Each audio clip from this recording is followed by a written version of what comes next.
ভাই একটা 500 টাকার বিল এনেছে। বিল না দেখে তখন আমার মাথা ঘুরেছে।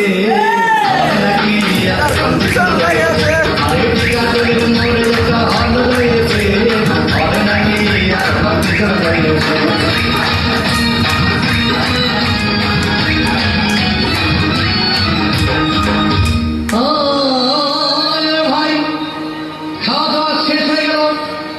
মেয়েটি বলল, ডার্লিং আজকের মতো চলে যায়, বলে চলে গেল।